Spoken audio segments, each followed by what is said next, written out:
Now that we have covered the basics of parametric curves, and we did an intro in the last lesson, now in this lesson we are going to talk about how to take derivatives of parametric equations and how to integrate when you're dealing with parametric equations.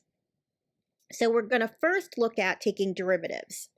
When you want to find dy dx and you're dealing with parametric equations, you want to take the derivative of y with respect to t and the derivative of x with respect to t and divide them. So we have y prime t divided by x prime t. In our first example, we have multiple parts, so we're going to do this several times, but we're going to find the derivative of y with respect to x, and then we're going to use that to find any critical points on the graph. Okay, so we have x of t is defined as t squared minus 3. We have y of t is defined as 2t minus 1, and we're doing this for t is between -3 and 4, including -3 and 4. So when we find our derivative, our dy dx, we have to take the derivative of x and the derivative of y. So when I take the derivative of x here, I get 2t. When I take the derivative of y, I get 2. Now, when I set this up as y prime of t over x prime of t, we get 2 over 2t, which gives me 1 over t. So now to find critical values, we need to find the values of t that make the derivative 0 or undefined. So in this case, when I look to see what makes this 0 or undefined, the only thing that I come up with is t is equal to 0. That's where the derivative is going to be undefined. So I have that t is equal to 0 is one of my critical points, but if I want to find this in terms of my x and y coordinates, I need to plug in t is equal to 0 back into x of t and y of t to find my corresponding values for x and y.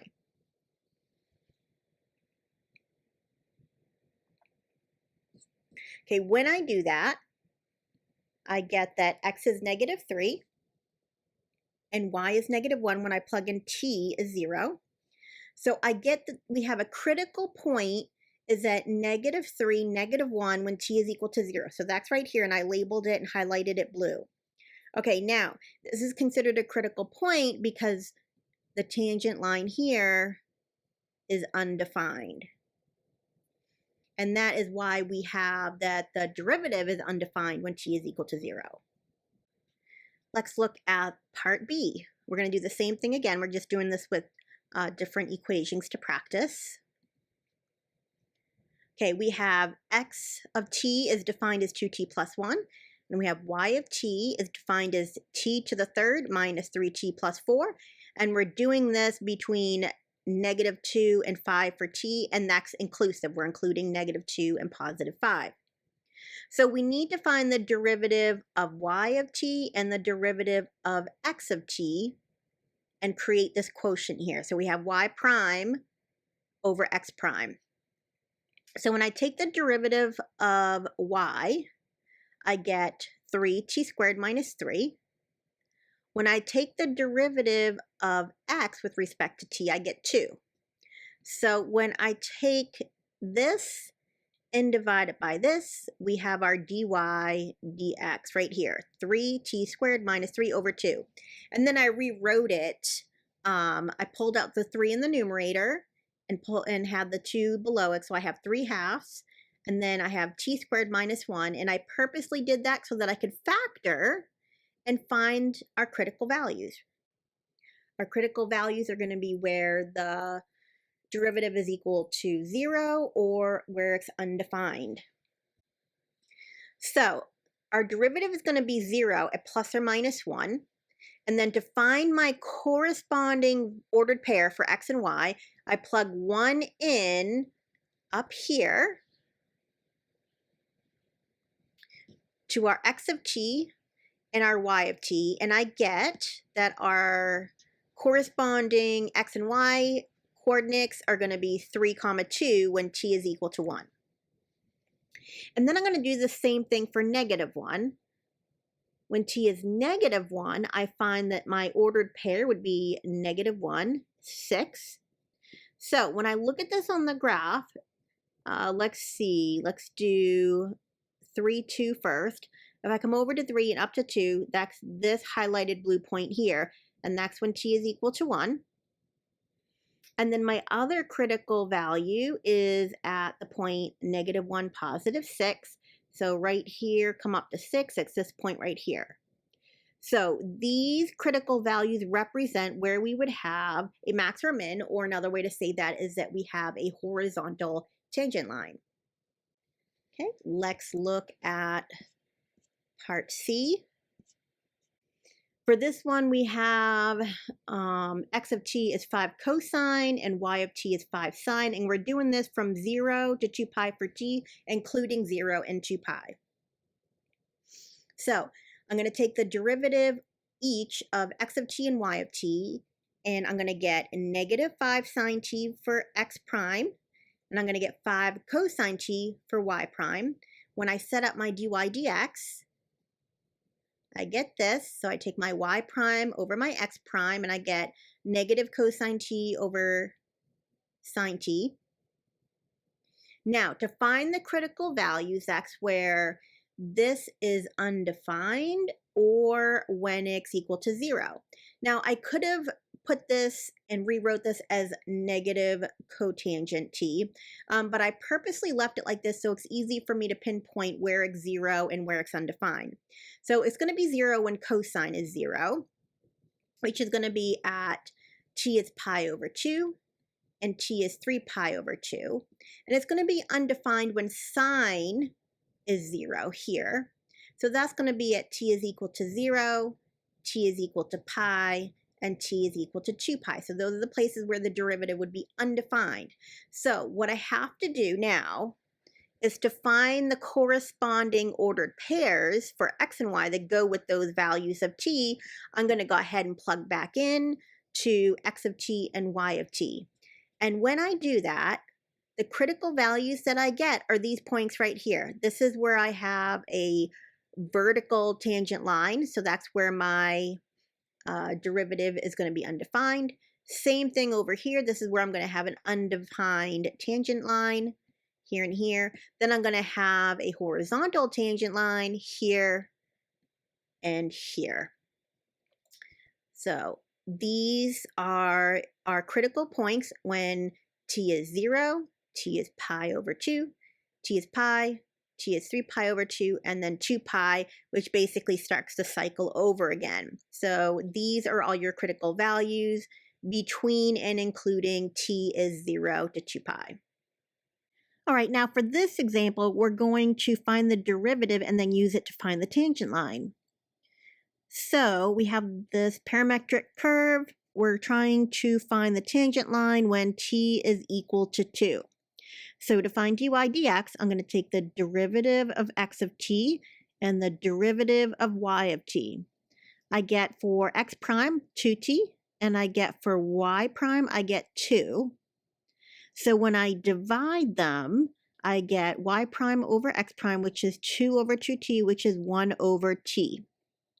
Now, if I want to see what the slope is when t is 2, I got to take t is equal to 2 and plug it into the derivative. And when I do that, I get that the slope is 1/2. So I labeled that down here.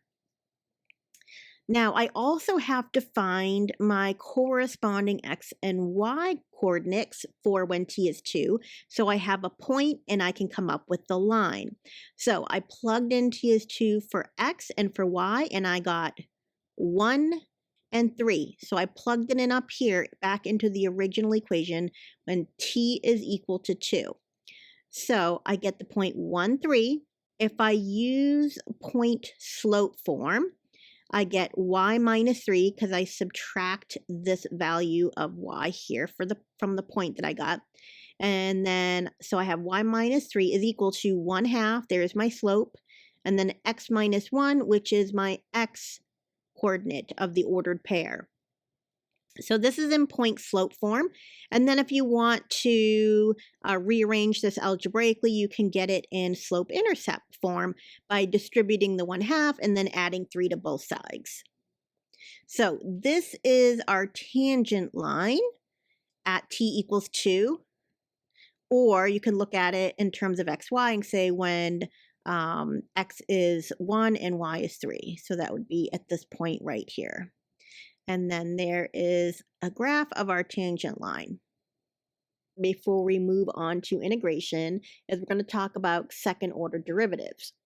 If you want to take the second derivative when you're dealing with parametric equations, what you want to do is you want to take the derivative dy dx in terms of t, that goes in the numerator, and then you take the derivative of x with respect to t and put it in the denominator, and that will be your second derivative.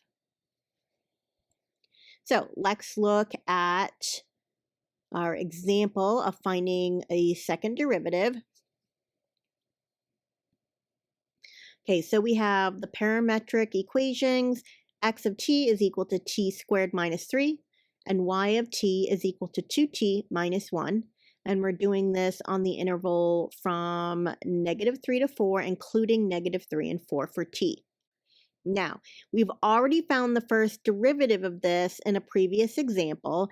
And so x prime of t we found was 2t, and y prime of t we found was 2. And then we took 2 and put it over 2t, and we simplified it to get 1 over t. Now, when we want to go ahead and take the second derivative, we want to take the derivative dy dx. We want to take this derivative here that we already found. We want to take that derivative in terms of t and then put that over dx dt. So if I take the derivative with respect to t of our first derivative in terms of t, that's going to give me negative t to the -2. And then when I put underneath in the denominator our derivative of x with respect to t, that's this here, our derivative of x with respect to t, that's 2t. And then when I clean it up, I get 1 over -2t to the third. So, quick summary. To take the second derivative, you take the derivative of the first derivative in terms of t, and you divide by the derivative of x with respect to t, and then if you can, you simplify it. So now let's look at integrating parametric equations. So typically when we integrate to find an area under the curve, we have some interval a to b, and we have our curve. I just made it some generic curve, f of x is equal to y, and we're trying to find this area between the curve and the x-axis. And we're trying to do that on the interval from a to b. So if we were to set up an integral, we would have the limits from a to b, we would have f of x dx. Now, when we're doing this in terms of parametric equations, what we have to think about is along this x-axis, instead of having x's, we're going to have x of t. So we're going to have x of t1, x of t2, x of t3, etc. And then along the y-axis, we're going to have y of t1, y of t2, y of t3. So that will be up the y-axis here. So instead of calling our output f of x, our output is going to be y of t. So I'm replacing f of x with y of t because our output has changed. Now, what do we do with this dx? We need this to be in terms of dt.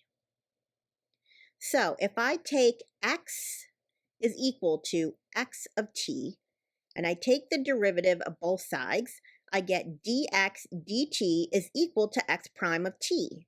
And then when I multiply both sides by dt, I get this. So I can replace dx with x prime of t dt, and that's what I did here.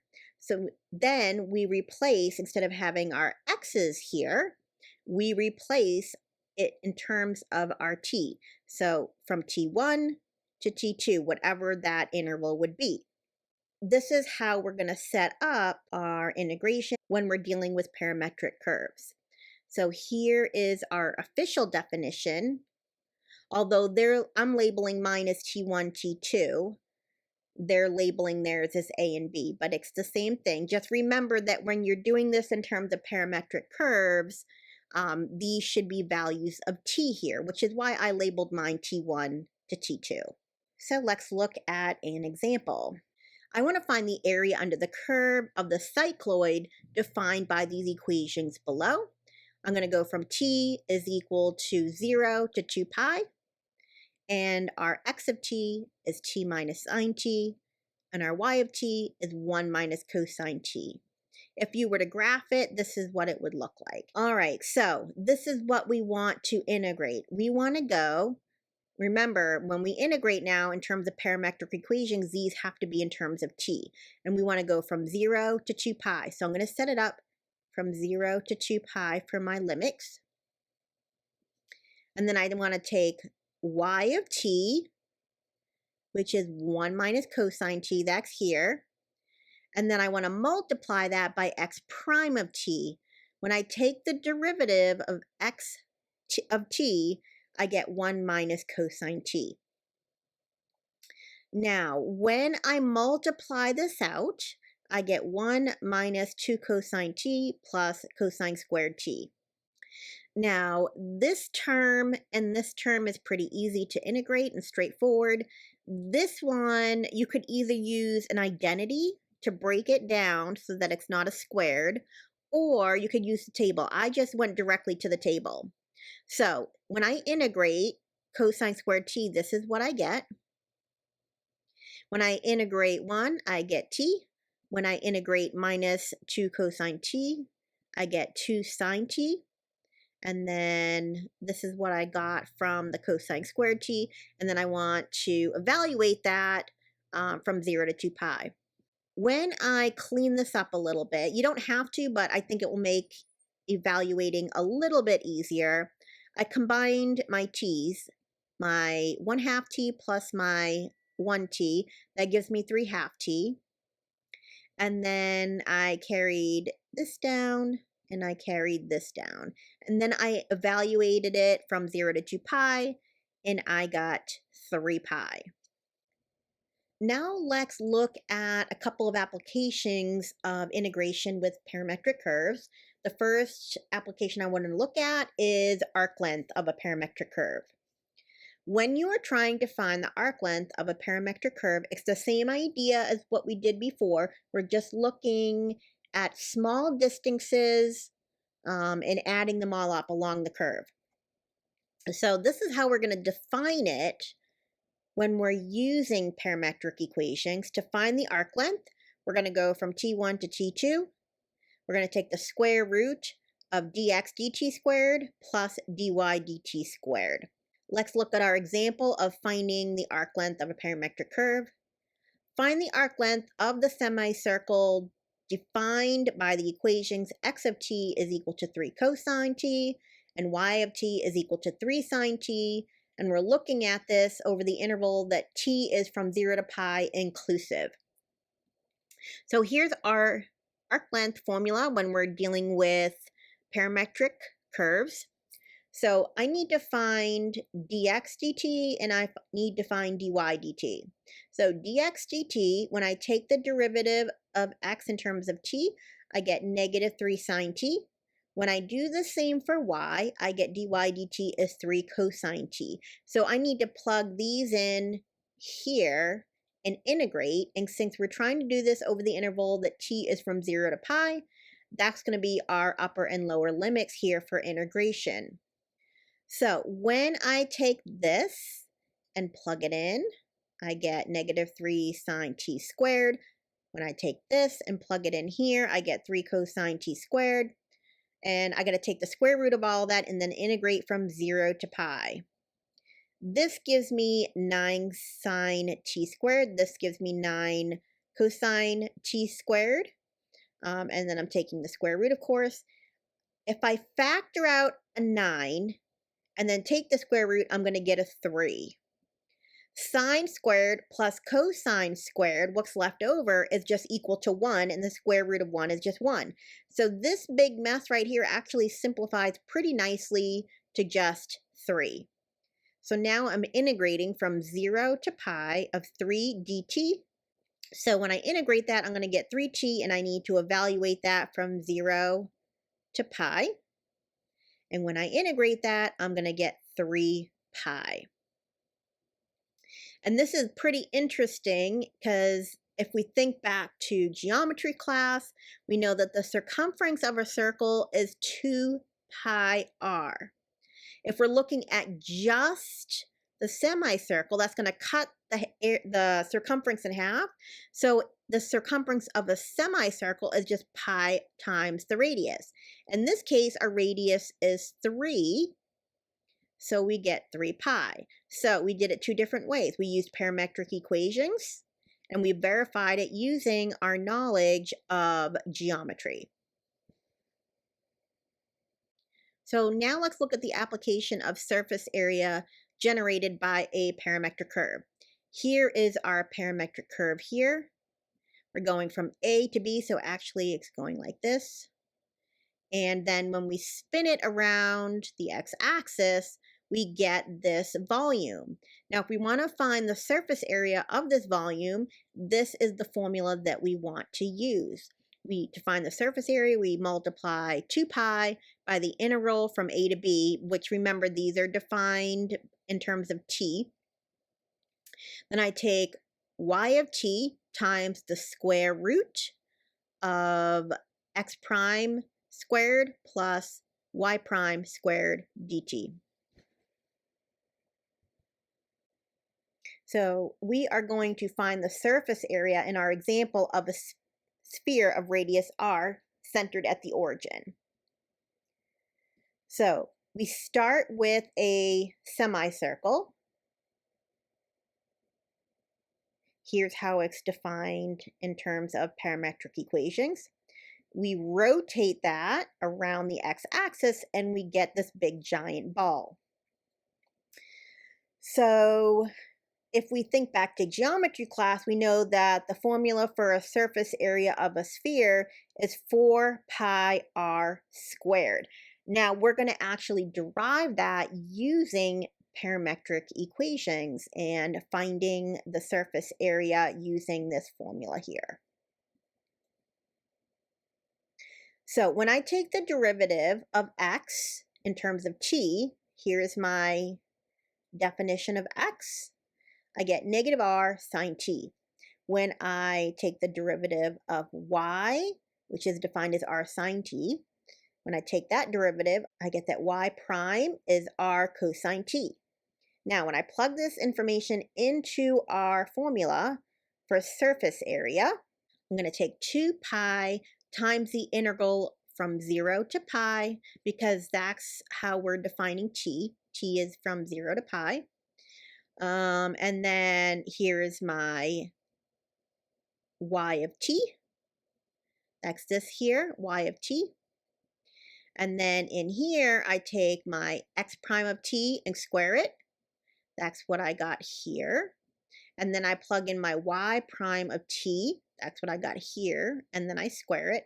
And then all that is under the square root. Now, the same thing that we did before in the previous example. When I square this, I get r squared sine squared plus r squared cosine squared. If I factor out an r squared under the square root, then this r squared can come out as an r. So when I pull this r squared outside of the square root as an r, and I multiply it by this r, I get r squared here. Then the sine squared plus cosine squared left under the square root, that's equivalent to 1, and I take the square root of 1 and I just get 1. So I get r squared, because I took out that r and multiplied it by this, and then I have this sine t here. So this big mess right here just simplified to r squared times sine t. And of course I want to bring down my 2 pi and my dt. Now, when I integrate this, I get 2 pi times r squared, and then when I integrate this, I get minus cosine t. Now, this didn't change because remember, this is a constant. It represents some value. It could be 7, it could be 12, who knows, but this is some constant. So I didn't raise that to the third power and divide by 3 because this isn't a variable. All right, so I have 2 pi r squared, and then when I integrated sine t, I got minus cosine t. And then when I evaluate that from 0 to pi, this is what we get, and we left with 4 pi r squared, which is exactly what we anticipated because we know that that is the surface area for a sphere.